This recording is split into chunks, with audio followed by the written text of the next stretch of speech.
Estamos en la segunda parte de esta serie de Claroscuro. La semana pasada empezamos la segunda parte y como les hemos estado comentando, la primera parte, que fue durante el mes de junio, estuvimos hablando como de temas que a veces en nuestra vivencia cristiana se nos hacen como medio oscuros. Esas preguntas que nos surgen, esas cosas que a veces enfrentamos y que, ¿verdad?, a veces nos cuesta buscar respuestas para esas cosas. Y ahora estamos acercándonos a algunas situaciones un poco más alentadoras tal vez, o tal vez a respuestas un poco más alentadoras que podemos encontrar en la palabra del Señor. Les invito a que tomemos un momentito para orar una vez más. Espíritu Santo, yo te doy las gracias por estar aquí en esta mañana. Y te quiero suplicar que nos ayudes a aquietar nuestro corazón y nuestra mente para recibir lo que tengas para nosotros en esta mañana, en esta parte de escudriñar tu palabra, Señor. Yo te quiero suplicar que en este momento cada uno de nosotros pueda sentir tu cercanía, tu abrazo, tu presencia, Señor. Que hoy podamos aprender y escuchar de tu palabra, Señor, como si estuviéramos sentados a tus pies, y que podamos sentir, Señor, ese amor del cual cantábamos hace un rato, Padre. Amén y amén.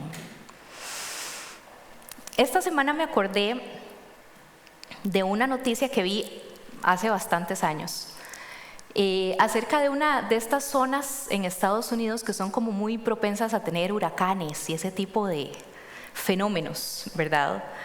Y después de uno de estos huracanes, habían helicópteros de los noticieros como sobrevolando la zona, ¿verdad? Y aquello era literalmente un desastre. Las casas estaban en el piso, los postes del alumbrado público también, los árboles con las raíces así. Eran imágenes súper tristes. Y me llamó un montón la atención que en medio de esas imágenes que ellos estaban mostrando, había una pequeña edificación que todavía estaba de pie. En medio de aquel desastre todo estaba en el piso y había una pequeña cosita que todavía estaba ahí, intacta, que había sobrevivido el huracán. No es exactamente esa, pero más o menos así se veía. Hace tantos años que ya obviamente la imagen no la encontré. Pero resulta que los periodistas que estaban comentando la noticia decían que esa pequeña edificación que se veía ahí todavía de pie, en realidad era un closet. Resulta que en esas zonas que son como propensas a recibir estos desastres naturales, usualmente las familias o las comunidades se organizan para construir refugios, ¿verdad? Y usualmente esos refugios están fuera de la casa. Son edificaciones sumamente fuertes que tienen una estructura que aguanta ese tipo de situaciones o que son subterráneas también y por supuesto son sumamente costosas. Resulta que la mujer de la que estaban hablando en esta noticia, que era la dueña de ese famoso closet, ella llegó a la conclusión de que ella no tenía plata para hacer un refugio así, que ella no tenía la plata para hacer algo externo a su casa con semejantes necesidades estructurales, ni tampoco tenía el dinero para convertir su sótano en un refugio que aguantara eso. Y comenzó a investigar y se topó con la posibilidad de hacer un closet a prueba de huracanes. Y a ella le sonó la idea súper bien.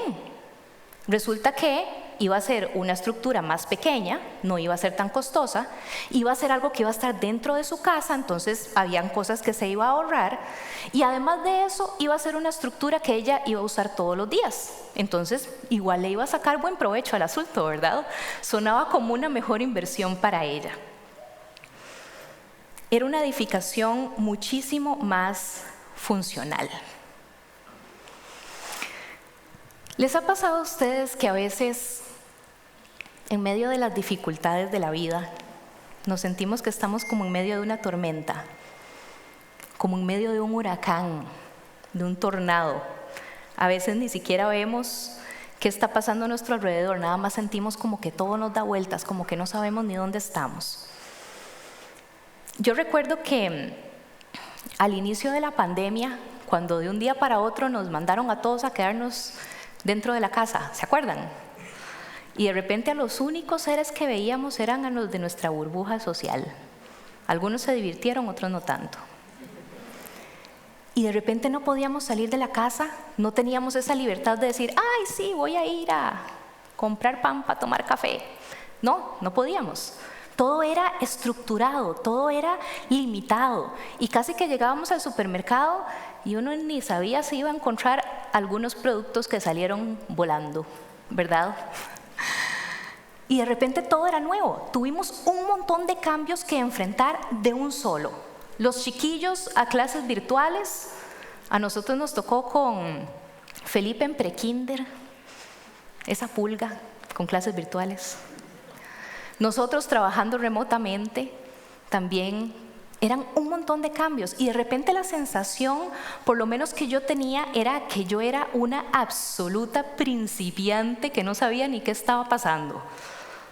Me sentía totalmente inexperta, sentía que no tenía control de nada de lo que estaba pasando. Sentía que no sabía en qué momento las cosas iban a comenzar a funcionar diferente, porque no sabíamos hasta cuándo íbamos a estar así, hasta cuándo íbamos a estar encerrados en la casa. Muchísimas veces esas situaciones o situaciones aún más personales nos hacen preguntarnos cómo podemos cada uno de nosotros construir una vida que sea a prueba de tormentas.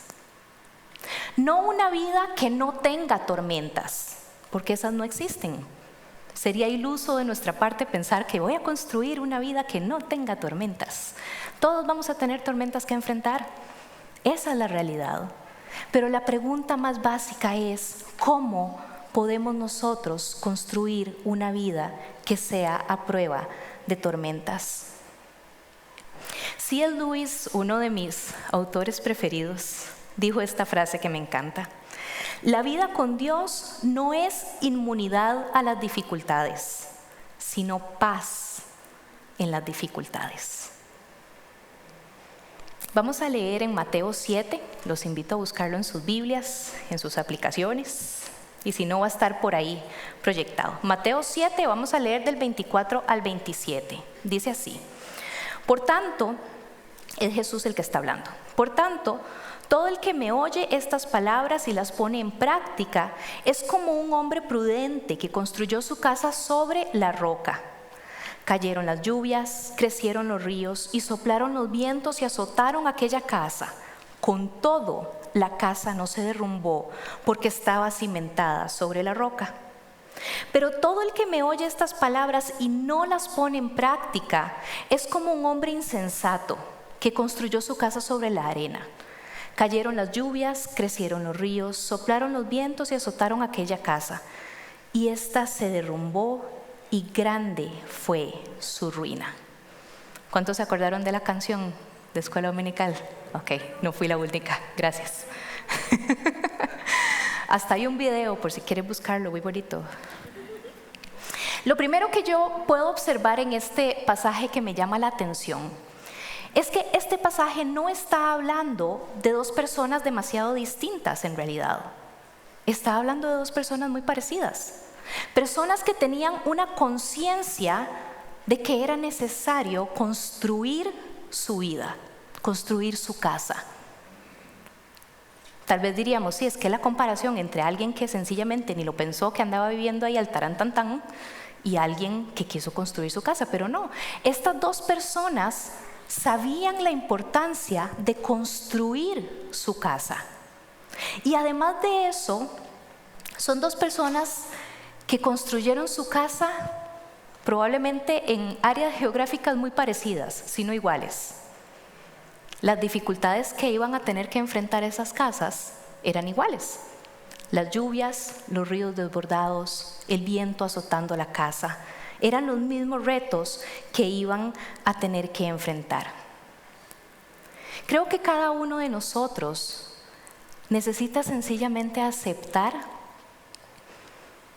que esos retos, esas tormentas, esos ríos desbordados, esos vendavales, todos los vamos a tener en la vida, todos.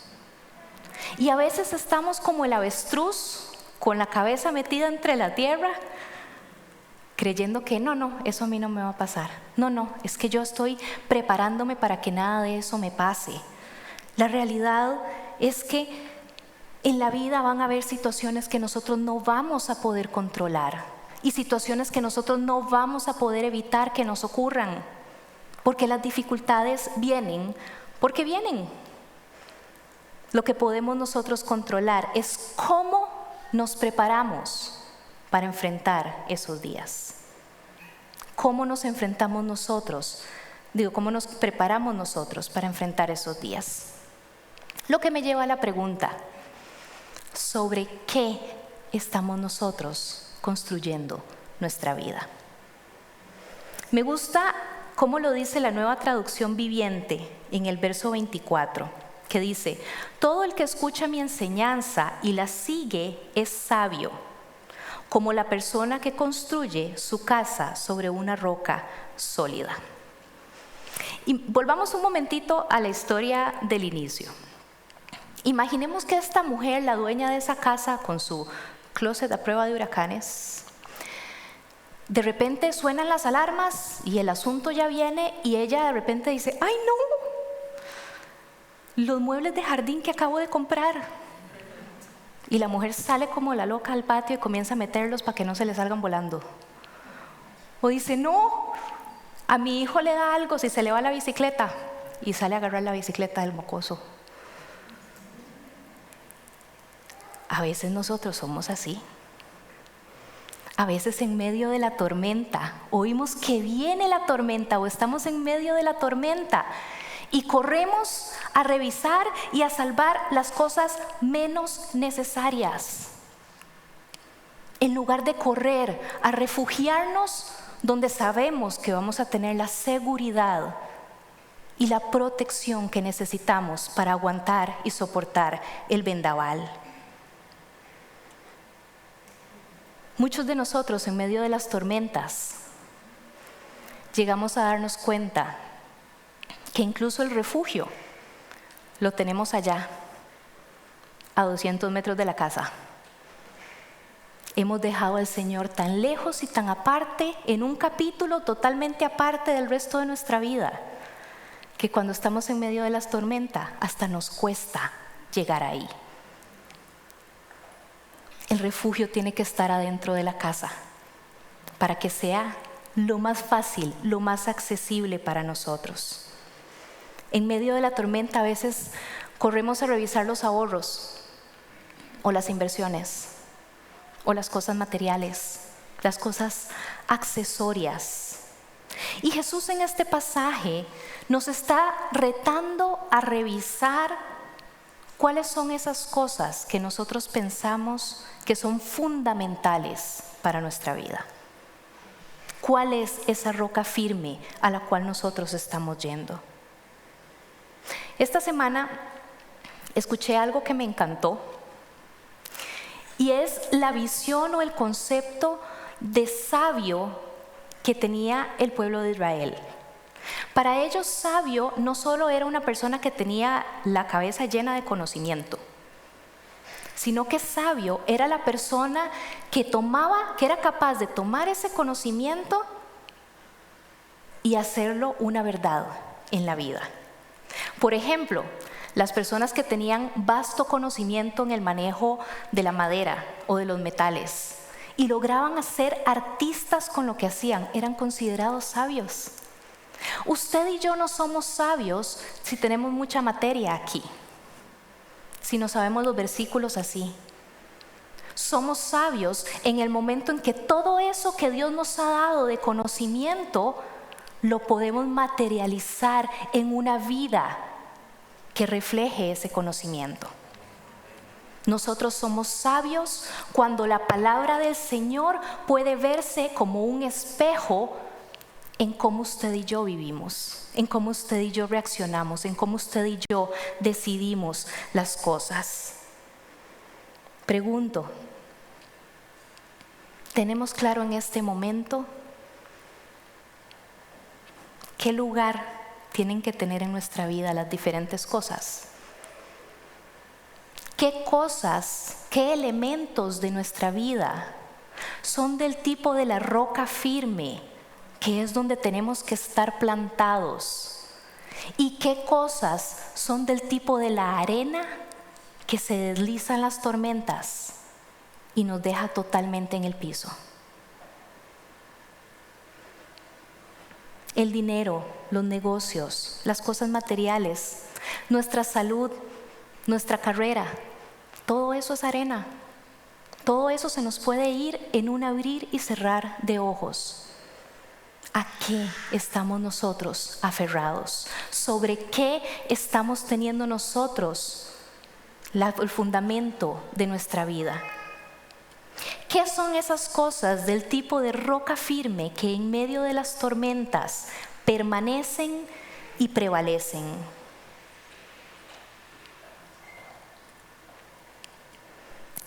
En esta historia, yo creo que Dios no nos está llamando a tener como un vistazo romántico hacia Él y decirle: sí, Señor, mi vida está escondida en vos.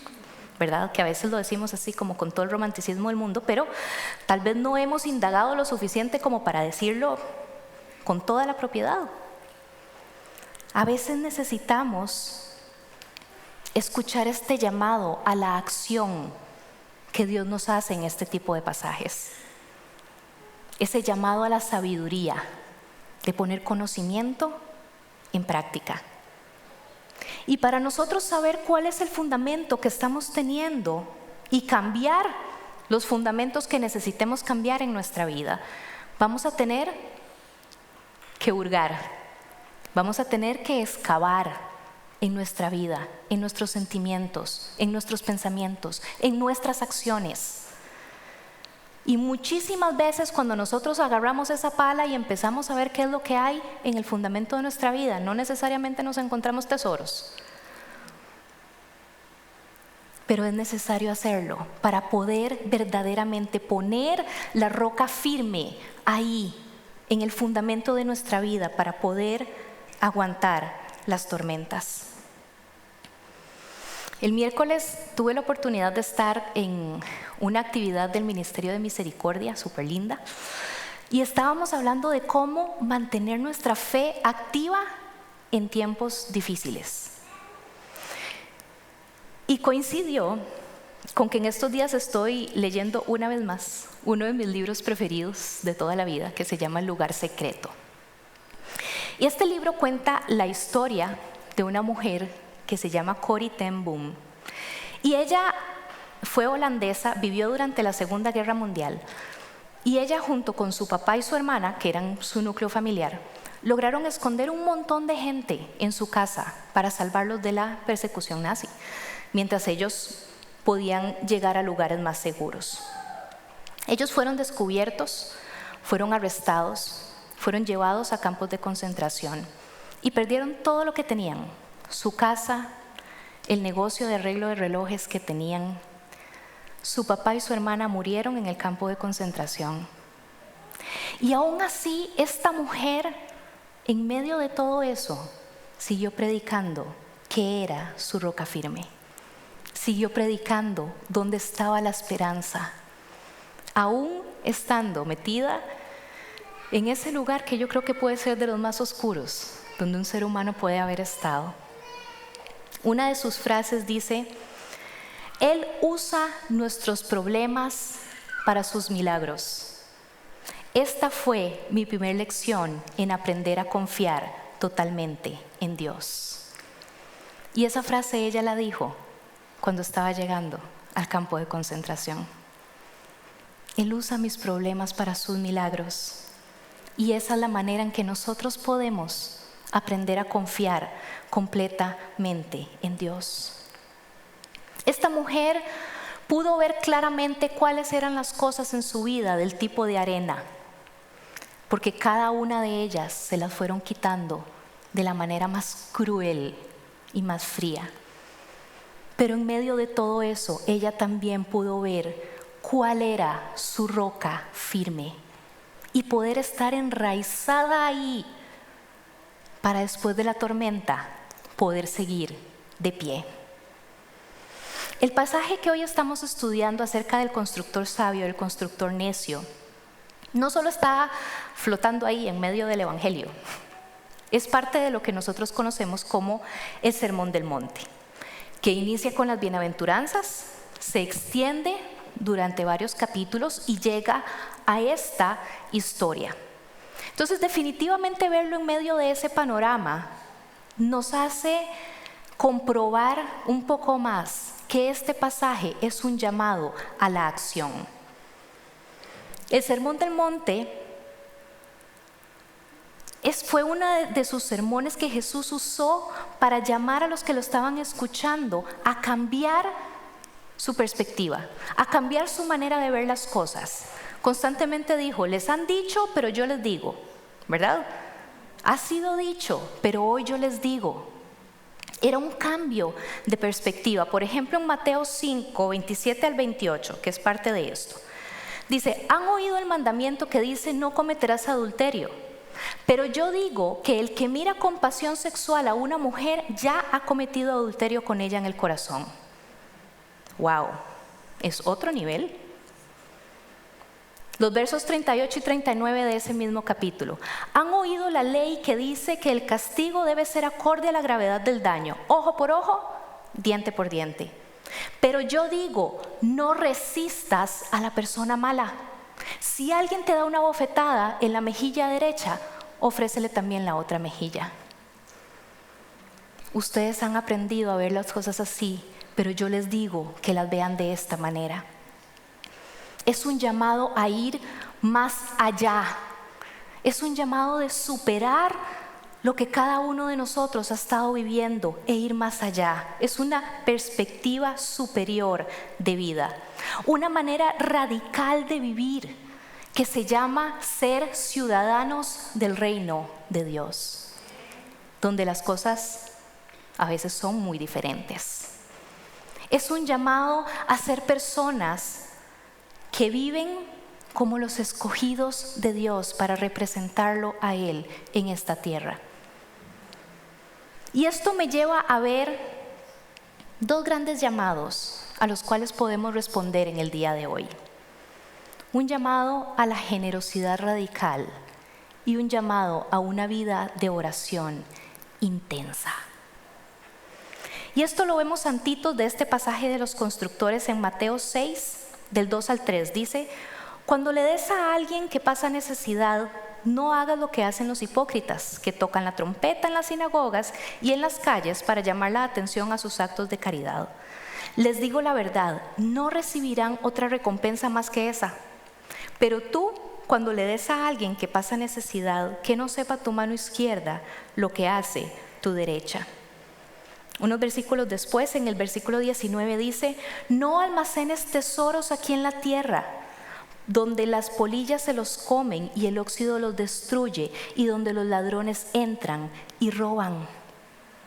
Ahí está una definición muy clara de qué es del tipo de arena. ¿Qué se puede ir? ¿Qué se puede perder? ¿Qué se puede poner malo? Y me encanta pensar que estos pasajes no nos están hablando nada más de una generosidad material, aunque sí, les cuento, la necesidad es grande. Aquí en la iglesia nosotros lo vemos en primera fila. Y la necesidad de las familias es como si estuviéramos casi que al principio de la pandemia. Hay familias que están necesitando. Y sí, Dios nos llama a ser generosos en este sentido, materialmente. Sembrar en personas que nosotros sepamos que están pasando necesidad. Sembrar en el reino de Dios para que como familia podamos seguir haciendo lo que nos ha sido llamado a hacer. Por ejemplo, Sebastián y Papi, corriendo a la necesidad de nuestros hermanos en Panamá.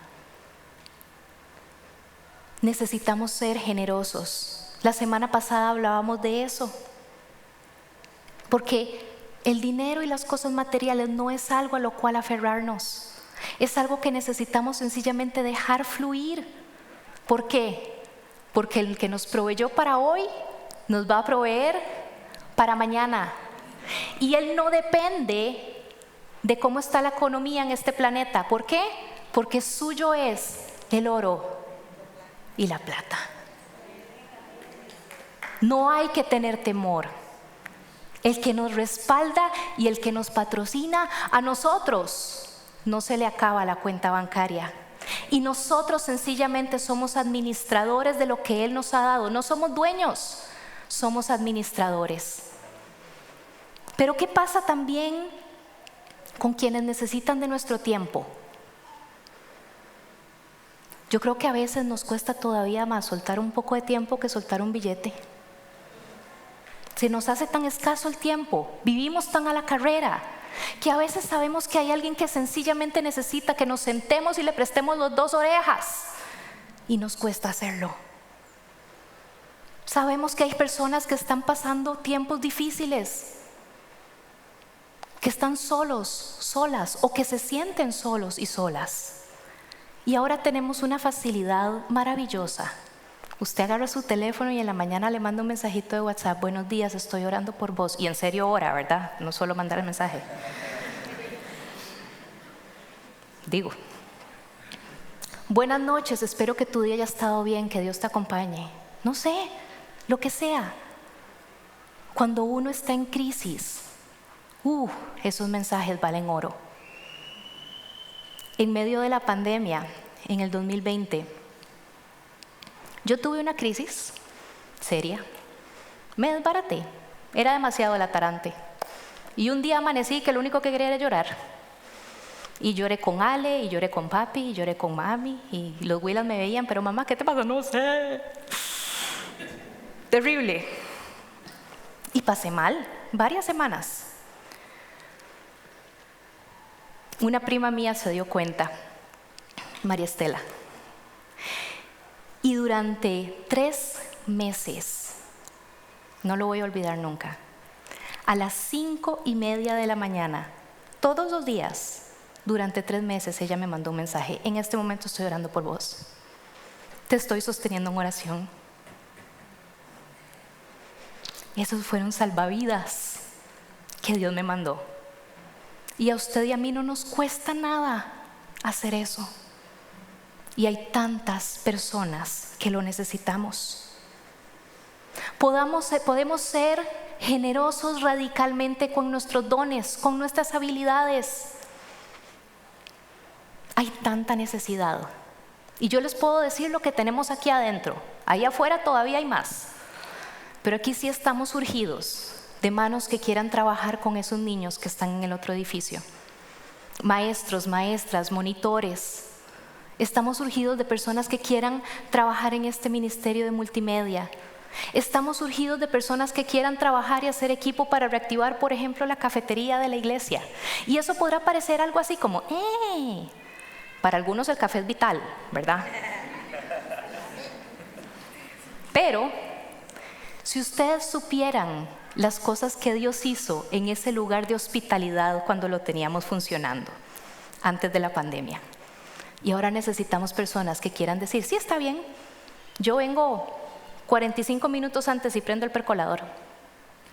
Y ahí Dios va a hacer grandes cosas, porque tenemos chance de compartir, de orar unos por otros, por lo menos de contarnos: no, ya amanecí fatal. Por lo menos eso. Los talentos, los dones que tenemos, y no es que tenemos que ser prodigios tampoco, lo que Dios nos ha dado es suficiente, porque en el camino Él provee para nosotros más gracia y más capacidad. El segundo llamado es un llamado a una vida de oración intensa. En la viña nosotros valoramos experimentar la presencia de Dios y vivir en el reino de Dios. Y la oración es la clave para que eso suceda.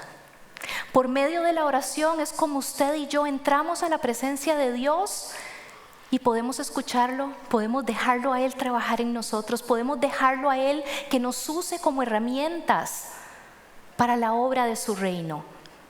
La oración es básica para poder nosotros ser parte del trabajo de Dios alrededor nuestro. La oración es lo que ocurre cuando yo oigo las alarmas de huracán que viene y salgo corriendo a mi closet a prueba de huracanes, que es la oración, que es la presencia de Dios. Ahí es donde ocurren las cosas. Ahí es donde lo sobrenatural se vuelve natural en nuestra vida. Necesitamos saber que la oración tiene ese poder en nuestra vida. Mateo 7, del 7 al 11, igual es parte del Sermón del Monte. Dice así: sigue pidiendo y recibirás lo que pides. Sigue buscando y encontrarás. Sigue llamando y la puerta se te abrirá. Pues todo el que pide, recibe. Todo el que busca, encuentra. Y a todo el que llama, se le abrirá la puerta. Ustedes, los que son padres, si sus hijos les piden un pedazo de pan, ¿acaso les van a dar una piedra? ¿O si les piden pescado, les darán una serpiente? Claro que no. Así que ustedes, gente pecadora, saben dar buenos regalos a sus hijos. ¿Cuánto más su Padre Celestial dará buenos regalos a quienes le pidan? Y a mí este pasaje me encanta. Me encanta porque dice: sigue pidiendo y recibirás lo que pides. Cuando nosotros constantemente pasamos tiempo en la presencia del Señor, puede ser que al principio entramos pidiendo un Volvo XC90 rojo, gracias. No sé, me encanta ese carro. Apúntalo.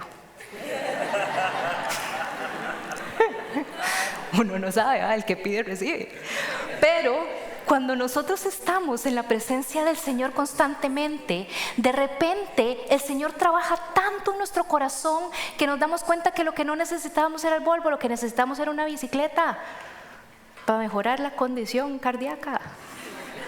No sé, pero el Señor nos transforma nuestra manera de ver la vida, transforma la manera en que nosotros sentimos lo que está pasando en nosotros y alrededor de nosotros. Y vamos a llegar a recibir lo que estamos pidiendo, porque también vamos a pedir conforme al corazón de Dios. Una frase más de esta heroína de la fe para mí, de Corrie ten Boom. Dice: la preocupación es como una mecedora. Te mantiene ocupado, pero no te lleva más allá. Pero adivinen qué, la oración sí nos lleva más allá.